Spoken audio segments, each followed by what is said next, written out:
so we were just doing the rose video, and Yes. you had said, yes, we talk about soul communication all the time. Right. And I think in other videos, you have broken down what soul communication means. But I think because it's a term we're using so often, it probably deserves its own video. Right. So could you just break down what you mean by soul communication?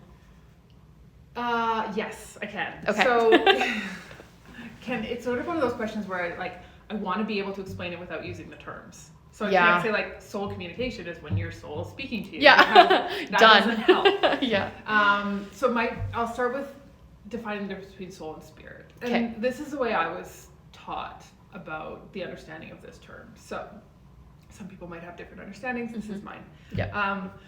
Excuse me. Your soul is the aspect of your spirit that resides within your physical body. Mm-hmm. So your spirit is held in the higher dimensions, and then a portion of that spirit extends into your physical body through the interface of your chakras, and that's called your soul. Got it. So the communication that's coming from your higher self and your spirit comes through via the conduit of your soul. Got it. So the more deeply your soul is rooted in your body, via the interface of your chakras, so that's why the functioning and the balance of the chakras is so important in transmitting that communication. So the more deeply rooted the soul is in the body, the more clearly you're going to be able to hear that higher guidance. So that's what people talk about: spirit communication, soul communication, higher guidance, higher mind, higher understanding.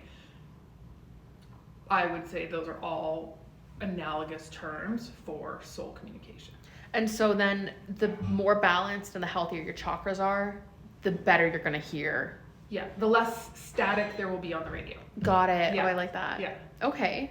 Sweet. Okay, well, I think that's just a good thing for people to know when they're watching the videos. I feel like that's that what was a you good mean. explanation. I'm quite happy with how that came out. I didn't Yeah. know where that was going to go, but... You know what? It's so good. I don't even have any follow-up questions for you because I'm like, well, that's it, folks. Okay, well, if She you said guys what she have follow-up said. questions, please send them. I will do my very best to answer them. Perfect. I know sometimes these terms get sort of thrown around. 100% they do, yeah. And I always found it a little bit frustrating to not know precisely what people were talking about. For sure. When they would say, like, some people would use the word spirit, some people would use the word soul. Right. And I just thought, well, did they mean the same thing and they're using this different words for the same Right. thing? No, they're very different. So I think hopefully that's helpful. Okay, well, I guess I do have a question then that we Okay. can kind of expand on. Now, soul communication and intuition. Is intuition like a bit of a byproduct of your soul communication? Or how would you, I guess the question would be, because you can't say universally what people mean by intuition, but what would you mean by intuition then?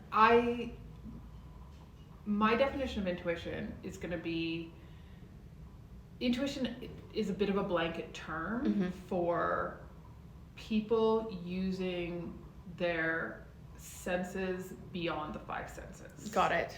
So there's, clairaudience, clairvoyance, clairsentience. I'm forgetting all of them. There's maybe like 5, 6, 7, and more than I'm sure I've heard of. Right. And so what is happening there is that people are gathering information from their energetic bodies or energetic field. Right. And the communication from those energetic bodies is coming into their conscious awareness, and then they're able to articulate that information or articulate that awareness. And it's just easy to label that intuition. I think so. Okay. I think I'm sure the term gets used to cover more than that. Right. In the sense that people can also be gathering information from potentially higher dimensions, and then mediumship also can get a little bit confused in there. But for the easiest sort of definition of intuition, that's how I sort of ring fence that term. So then to kind of further simplify that, would you say that your intuition is sort of like what it is that you're gathering, and then your soul communication is like what it is that you're being given from your spirit, like what it wants you to know? Yeah. Okay. That's a good way to put it. Sweet. Easy peasy. We found it. Done.